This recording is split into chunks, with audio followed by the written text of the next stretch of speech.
Okay हाँ। सो जो भी आप फिशेस स्टॉक कर रहे हो तो उसके पहले का मैनेजमेंट, यानी स्टॉकिंग करने के पहले का management, that is called pre stocking management. Stocking के दौरान क्या मैनेज करते हैं, पोस्ट स्टॉक, यानी स्टॉक करने के बाद, यानी फिश को संचय करने के बाद जो स्टॉकिंग के बाद क्या मैनेजमेंट करना है उसके ऊपर बताने आज जो है लेक्चर होगा। ओके, पहले भी बताया आपको कि जो है तीन तरह के जनरली जो है पॉन्ड कल्चर जो करते हैं, जनरली तीन तरह के पॉन्ड होते हैं बेसिस ऑन द आप किस स्टेज पे स्टॉक कर रहे हो और किस साइज का चाहिए। ठीक है, जैसे आपको बताया था कि नर्सरी पॉन्ड जो होता है जिसमें हम स्पॉन को डालते हैं। स्पॉन मतलब कोई बताओ, स्पॉन किसको बोलते हैं? सीड को कहते हैं, स्मॉलेस्ट स्मॉल फिश जो जस्ट हैच करके, हैचलिंग जैसे एग से हैच किया, दैट इज कॉल्ड हैचलिंग। उसका यॉर्क साइड जैसे ही एब्जॉर्ब होता है, that stage is called spawn. ठीक है, तो वो स्पॉन स्टेज जो बहुत छोटा होता है, ठीक है, जनरली 3 to 4 डेज का जो आपका होता है मछली के बच्चे जो 3 से 4 दिन के बाद के होते हैं, that is called the spawn. Okay, 5 से 5 to 6 mm साइज के होते हैं। ठीक है, तो उसको हम डालते हैं और फ्राई स्टेज तक रियर करते हैं। जनरली 15 to 20 डेज में वो स्पॉन जो है फ्राई स्टेज में वो डेवलप हो जाता है। ठीक है, तो that is called the nursery pond. And rearing pond जिसमें हम फ्राई स्टेज को, फिश के जो बच्चे हैं फ्राई स्टेज के, जनरली उसका जो साइज होता है 20 to 25 मिलीमीटर का होता है वो, तो उसको स्टॉक करते हैं और फिंगरलिंग साइज जैसे ही होता है तो उसको हार्वेस्ट करते हैं। तो फ्राई टू फिंगरलिंग जो रियर करते हैं, कल्चर करते हैं, we use to do in the rearing pond. ठीक है, जो कि जनरली 2 से 3 महीने लगता है। ठीक है, स्टॉकिंग पॉन्ड हो गया जिसमें आपका जो है आपका फिंगरलिंग साइज डालेंगे और उसको टेबल साइज या मार्केटेबल साइज कह लो या ब्रूडर साइज जैसे ही होता है, तो उसको जो है आपका उस समय हार्वेस्ट कर लिया जाता है। जनरली कार्प्स के केस में जो है 10 से 12 महीने कहते हैं कि वो जो है टेबल या मैच्योर ब्रूड साइज, यानी जो कंप्लीटली मैच्योर साइज या टेबल साइज जो है वो लगभग 10 से 12 महीने के अंदर में आ जाता है। तो स्टॉकिंग पॉन्ड में आप उतने दिन तक कल्चर करते हैं। ठीक है, तो ये जो एरिया है नर्सरी पॉन्ड का जनरली कितना होता है, 0.022 0.06 हेक्टेयर। ठीक है, और रियरिंग पॉन्ड का जो एरिया होता है जनरली 0.6 से लेकर के 1 हेक्टेयर तक का। स्टॉकिंग पॉन्ड का 0.25 to 2 हेक्टेयर।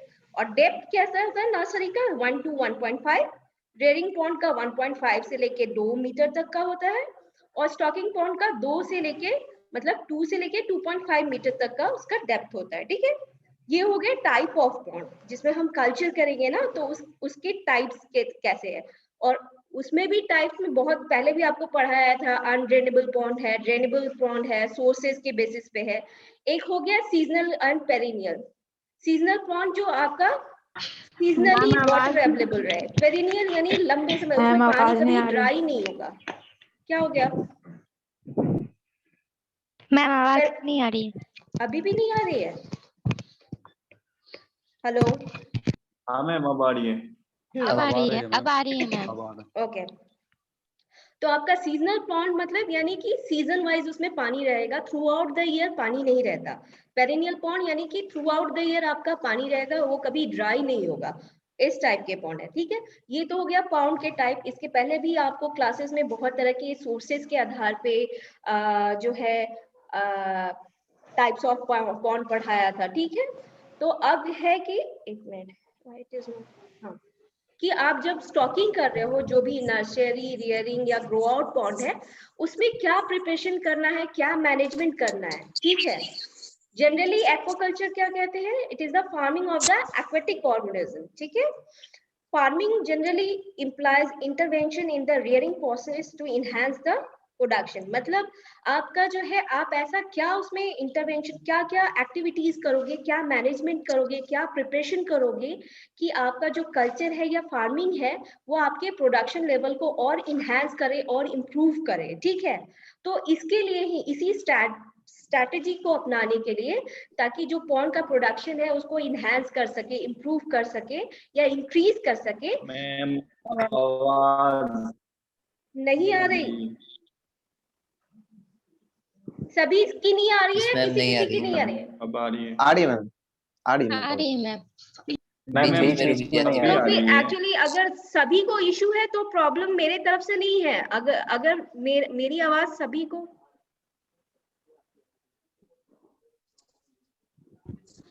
हाँ मैम आपकी फिर से नहीं आ रही है मैम। आवाज नहीं आ रही।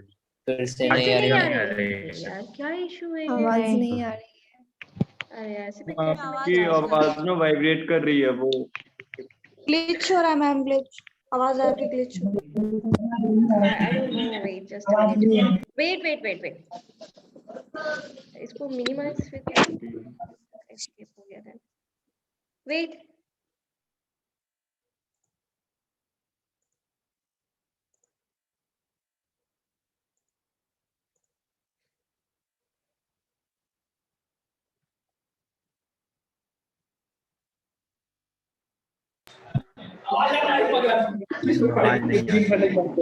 अभी आ रही है? अभी आ रही है? हेलो, मैम पहले अपने आप को आ रही है। म्यूट करो, आपस में बातें करना बंद करो, म्यूट करो। कोई एक जन जाकर के जो है, अनीशा आर यू देयर? कोई एक जन रिप्लाई करो, ठीक है? सभी ऐसे करोगे तो फिर आवाज नहीं आएगी, मिक्सअप होगी।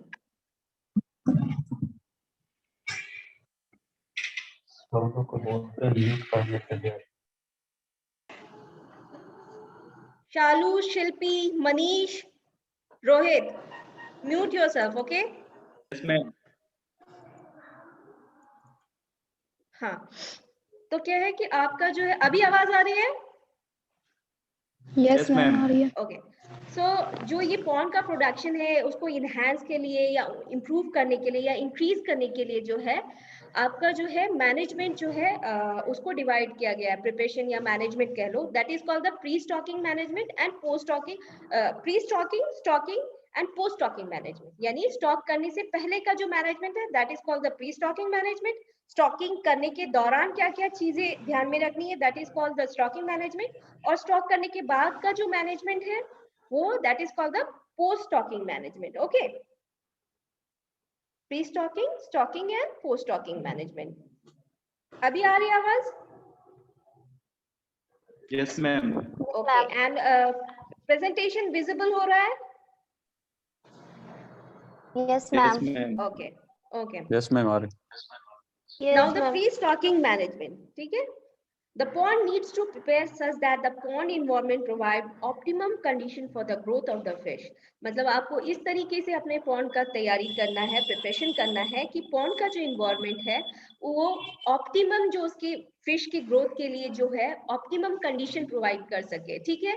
यानी कि उसकी जो भी वाटर पैरामीटर्स, जो भी रेंजेस हैं उसके ग्रोथ के लिए, that will come in the optimal range, ठीक है?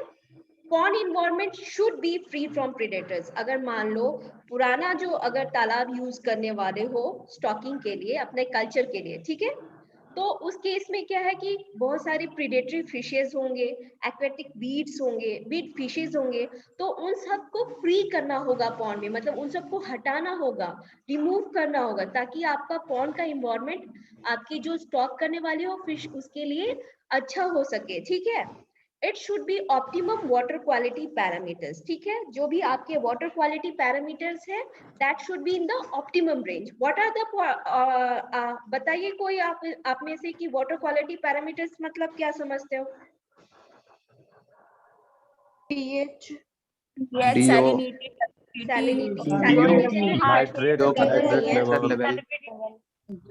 नाइट्रेट का कंसंट्रेशन में, टर्बिडिटी, टर्बिडिटी, अमोनिया, ये सारे जो इसकी वाटर क्वालिटी CO2 का पैरामीटर्स हैं। कंसंट्रेशन, ओके एमाइनो का भी ना, ओके, तो ये सारी जो, नाउ म्यूट योरसेल्फ, तो ये जो भी वाटर क्वालिटी पैरामीटर्स हैं that should be in the optimum range, ठीक है? और इसके अलावा जो उसका नेचुरल फूड है, नेचुरल फूड मतलब जू प्लैंक्टन या फाइटोप्लैंक्टन जिसको मछलियां खाती हैं, ठीक है? तो ये आपकी सफिशिएंट अमाउंट में, सफिशिएंट नंबर में आपके पॉन्ड में पाए जाने चाहिए, तभी जाके आप जो है कल्चर प्रॉपर्ली कर सकोगे, ठीक है? The step involved in pre-stocking and post-stocking management are similar in nursery, rearing and grow out pond, ठीक है? आपका जो भी आप स्टॉकिंग मैनेजमेंट कर रहे हो, प्लीज म्यूट योरसेल्फ ना, म्यूट करो अपने आप को। रोहित, मनीष, शिल्पी, नहीं हो रहा मेरे से। एक मिनट देख रही, नहीं हो रहा, देखो। सी आई एम डूइंग, अभी खुद ने कर दिया, हो गया। क्योंकि आप बोलते हो ना तो वो डिस्टरबेंस क्रिएट करता है, ठीक है। तो आप जो भी pre stocking post stocking management में जो भी स्टेप फॉलो करते हो, ठीक है, वो लगभग सब में nursery, rearing, grow out pond में लगभग सिमिलर है, ठीक है। Additional step in pre stocking management in nursery pond जो होता है, दैट इज द एक सिर्फ जो सबसे ज्यादा इंपॉर्टेंट आपको ध्यान में रखने लायक बात है कि नर्सरी पॉन्ड में जब आप प्री स्टॉकिंग मैनेजमेंट करते हो, ठीक है, तो उस दौरान एक एडिशनल स्टेप जिसको खासकर ध्यान रखने की जरूरत है, that is the eradication of the aquatic insect. क्योंकि जो ये इंसेक्ट एक्वेटिक इंसेक्ट होते हैं ना, वो फिंगरलिंग साइज को या मैच्योर साइज को जो है, फ्राई साइज को जो है मतलब मेनली खासकर फिंगरलिंग या बड़े साइज जो एडल्ट साइज कह लो या टेबल साइज की फिशेस को प्रॉब्लम नहीं करता, लेकिन स्पॉन या फ्राई साइज को जो होता है आपको वो कंप्लीटली वो नुकसान पहुंचाता है, ठीक है। उसमें जनरली जो होते हैं बहुत सारे एक्वेटिक इंसेक्ट, वो अपने जो पियर्सिंग उनके जो उसके अंदर जो अपना निडल जो है बॉडी के अंदर इंजेक्ट करते हैं और उसका जो भी बॉडी फ्लूइड है स्पॉन का वो सक कर लेते हैं, तो बहुत सारे स्पॉन को नुकसान पहुंचाते हैं, ठीक है, और फ्राई को भी। तो इसलिए आपका जो नर्सरी पॉन्ड में है, आपको इस बात का खासकर ध्यान रखना होगा, जो एक्वेटिक इंसेक्ट है उसको रिमूव करने की जरूरत है, इरेडिकेट करने की जरूरत है, ठीक है। Pre stocking management of drainable pond, drainable pond which can be dried is as follow। ऐसा पॉन्ड जिसमें आप ड्रेन कर सकते हो पानी, तो उस केस में आपको क्या ध्यान रखना है, पहले करना है क्या, उसको अगर ऐसा पॉन्ड जो कि जिसमें पानी वाटर ड्रेन कर सक रहे हो, तो वैसे पॉन्ड को जो है अगर अपने फिश कल्चर के लिए यूज करने वाले हो, तो प्री स्टॉकिंग के दौरान आपको क्या करना होगा, मैनेजमेंट के दौरान आपको क्या करना होगा, फर्स्ट उसको ड्रेन करना होगा, देन आफ्टर ड्राइंग करना होगा, फिर प्लॉइंग करना होगा। प्लॉइंग करने से क्या होगा, जो भी हार्मफुल उसमें जो केमिकल्स या हार्मफुल गैसेस होंगे, वो सारे जो है आपके प्लॉइंग करने से वो रिमूव हो जाएंगे, क्योंकि वो सन के कांटेक्ट में आएंगे, एयर के कांटेक्ट में आएंगे, तो वो उसका ऑक्सीडेशन वगैरह होकर के वो जो है न्यूट्रल हो जाएंगे या मिनिमाइज हो जाएंगे। देन आफ्टर क्या है, मिनरलाइजेशन बहुत अच्छे से होता है, ठीक है। आपका जो प्लॉइंग करने के दौरान जो मिट्टी आपकी ऊपर आएगी, हेलो क्या हो गया ma'am? Ploughing means? Ploughing means नहीं पता? Hello? अच्छा ओके, प्लॉइंग मतलब हो गया कि जोतना जो बोलते हैं ना, हल जो नहीं पता जोतते हैं ना। मिट्टी। हाँ, अब समझ में आया? यस जो मैम, यस जैसे मैम। क्रॉप में, हाँ हेलो रोहित बोलो, हाँ, समझ में आया? टिलिंग कहते हैं ना, यस टिलिंग। मैम। हाँ, जो आपका जो ऊपर की मिट्टी जो है उसको जो प्लॉ करते हो, जो जैसे ठीक है, तो क्रॉप में जैसे आपका क्या, जैसे जोतना जो बोलते हैं, जो मिट्टी आपकी जो खेत में जैसे आप क्रॉप कल्टीवेशन करते हो, तो उसके बाद फिर उससे पहले तैयारी करते हो ना, प्लॉ करते हो, मिट्टी को जोतते हो, जो वैसे ही इसका जो है मिट्टी को प्लॉ करने की जरूरत है, ठीक है। हाँ, समझ में आया? यस मैम, वो जोतने के बाद फिर लेवलिंग करते हैं वो पत्ती से। हाँ हाँ, तो ये हम जो प्लॉइंग जो कल्टीवेट है करने से पहले जो प्रिपरेशन करते हैं वो उसको प्लोइंग बोलते हैं ना। क्या?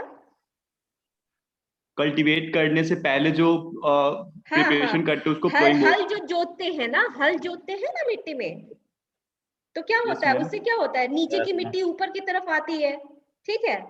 तो प्लॉइंग मतलब आपको हाँ, इसी तरह से जो है पॉन्ड को, जो ऐसा पॉन्ड जिसमें पानी आप निकाल रहे हो, पूरा ड्रेन कर दे रहे हो, उसको पहले ड्रेन करना है, फिर सुखाना है, फिर प्लॉइंग करना है, ठीक है। जो हार्मफुल गैसेस वगैरह है वो वापस से ऊपर की तरफ, जैसे मिट्टी खुदेगी तो जो भी अंदर अगर दबी हुई कुछ गैसेस या केमिकल्स है, वो सनलाइट में आपका ऑक्सीजन के एयर के कांटेक्ट में आते ही ऑक्सीडाइज हो जाएगा, ठीक है। उसके बाद उसमें लाइमिंग करनी है। कुछ बोल रहे हो?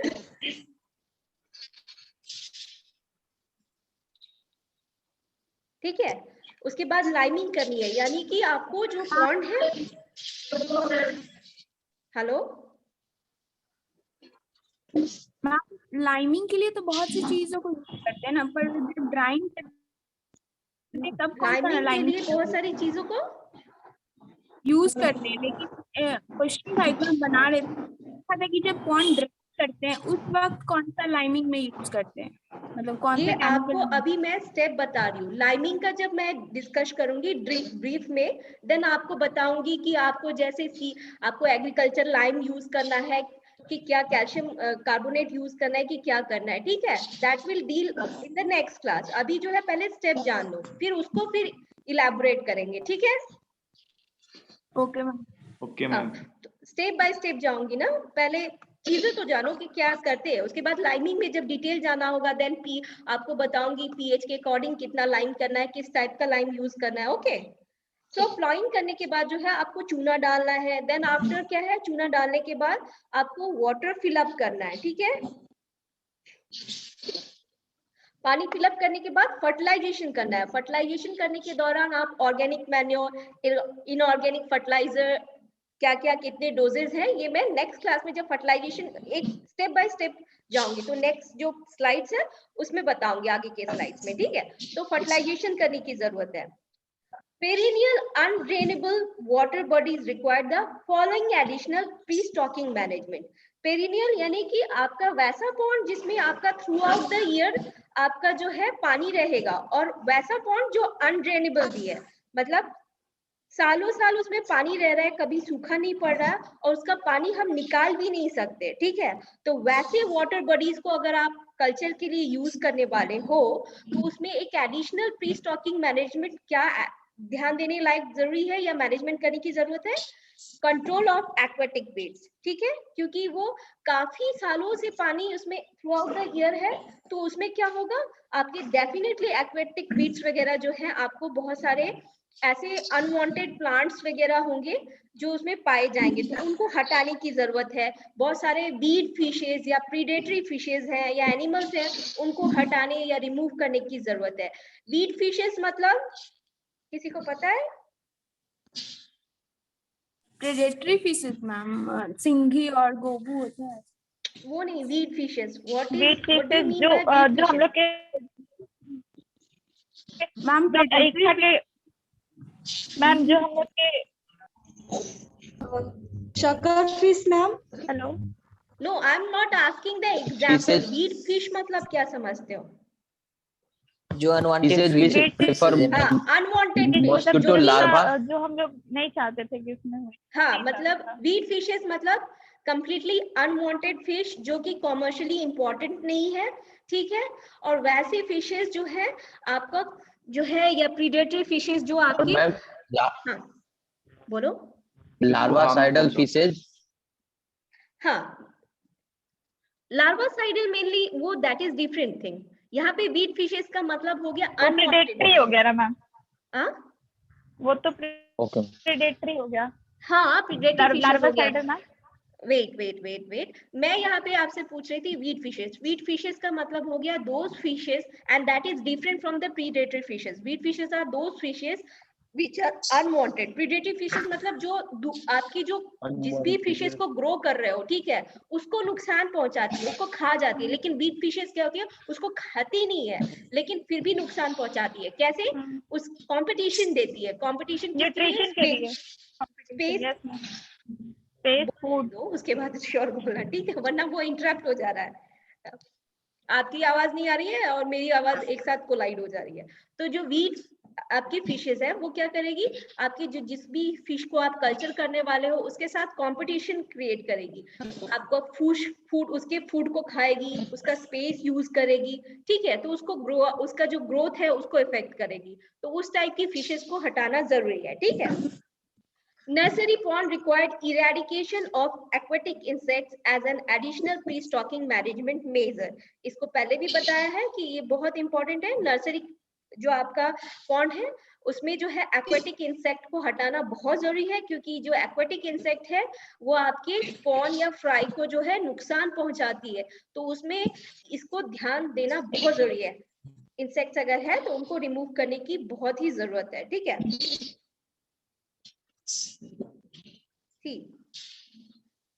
इंसेक्ट रिमूवल, इसका जो है आपको आगे चल के और भी ज्यादा डिटेल में पढ़ेंगे।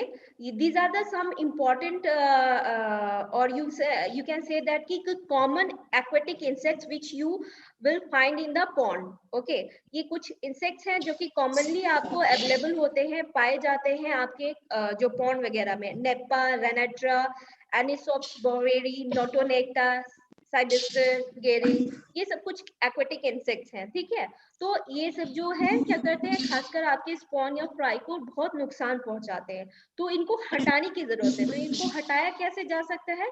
रिपीटेड नेटिंग, बार बार नेटिंग करके, ठीक है। नेटिंग करने के थ्रू जो है, नेटिंग करने से ये बहुत हद तक रिमूव हो जाते हैं। या फिर सॉइल ऑयल इमल्शन को जो है प्रिपेयर करके जो है आपको उसको डालने से आपको ये रिमूव होता है। तो सॉइल ऑयल इमल्शन जो है 18:56, मतलब कि जो है इसमें जो है ऑयल इमल्शन बनाया जाता है, सोप ऑयल इमल्शन।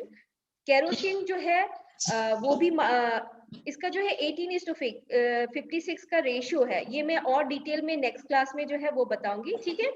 इसके अलावा क्या होता है, केरोसिन वगैरह भी, हाँ, केरोसिन वगैरह जो है वो भी जो है इफेक्टिव होता है। अगर आप केरोसिन वगैरह 80 to 100 लीटर पर हेक्टेयर, यानी 1 हेक्टेयर का अगर पॉन्ड है तो उसमें आप 80 से 100 लीटर जो है अगर केरोसिन भी छिड़काव करोगे तो क्या होगा, वो एक ऑयल का जो है लेयर सरफेस पे बना देगा, वाटर के सरफेस पे। तो जिसकी वजह से ये जो एक्वेटिक इंसेक्ट्स हैं ये ऑक्सीजन नहीं ले पाएंगे, रेस्पायर नहीं कर पाएंगे और ये मर जाएंगे, ठीक है। और सोप ऑयल इमल्शन का भी यही काम है, ठीक है। इसका 18:56 रेशियो जो है ऑयल का और सोप का लिया जाता है और ये इमल्शन प्रिपेयर करके छिड़काव की जाती है। इसके वजह से भी वो यही होता है कि ठीक से रेस्पायर नहीं कर पाता है और वो मर जाता है, ठीक है।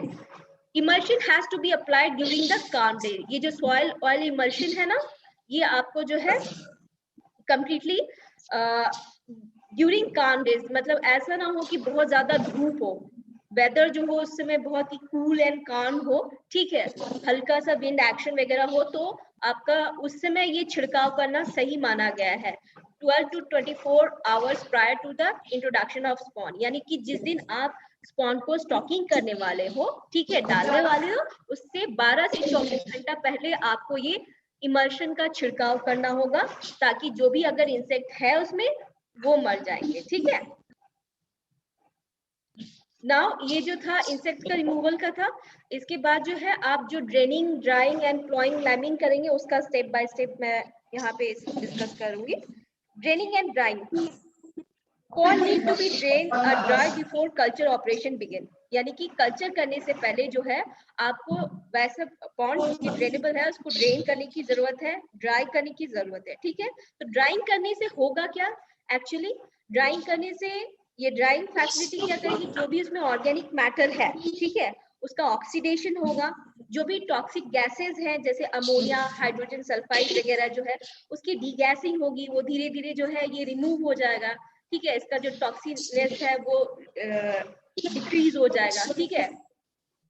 उसके बाद ये ड्राइंग करने से एक और चीज होगा, जो भी पैथोजेनिक माइक्रो ऑर्गेनिज्म है वो मर जाएंगे।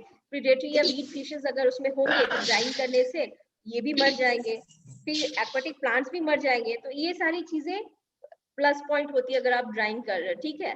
Pond should be dried for 7 to 8 days, कम से कम आपको 7 से 10 दिन तक आपको पॉन्ड को सुखाने की जरूरत है, अनटिल जब तक उसके पॉन्ड के जो बॉटम में जो सॉइल है उसमें किसी तरह का क्रैक यानी दरार ना हो जाए, ठीक है।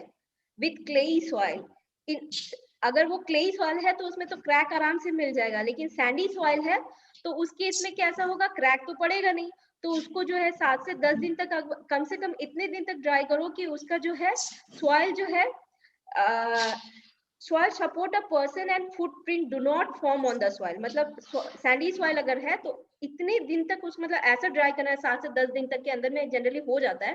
अगर सैंडी सॉइल है तो उस केस में आप क्या करोगे, ड्राई करोगे अनटिल जो है किसी तरह का, अगर उसमें सॉइल में चलने से किसी तरह का फुटप्रिंट नहीं आ रहा है, दैट मीन्स वो पूरी तरह से ड्राई हो गया, तब तक आपको ड्राई करनी है, ठीक है। Now ploughing, pond should be ploughing using the wooden plough या फिर पावर टिलर या ट्रैक्टर को यूज करके जो है आप जो है जोत सकते हो, ठीक है। प्लॉइंग करने से आखिर फायदे क्या है, वो क्या होगा कि आपका जो है अंदर की मिट्टी वो ऊपर की तरफ आएगी, तो एक तरह से मिक्सिंग ऑफ सॉइल होगा, जो कि आपका ऑर्गेनिक मैटर जो भी इसमें प्रेजेंट है, ठीक है, उसका ऑक्सीडेशन में वो हेल्प करेगा। आपका जो भी टॉक्सिक गैसेस है, अमोनिया, हाइड्रोजन सल्फाइड, उसके डीगैसिंग में, उसके रिमूवल में, ठीक है, उसमें हेल्प करेगा, ठीक है। और जो भी न्यूट्रिएंट्स है उसकी मिनरलाइजेशन में ये हेल्प करता है। तो प्लॉइंग करना इसलिए भी जरूरी है, ठीक है। नाउ लाइमिंग, ठीक है।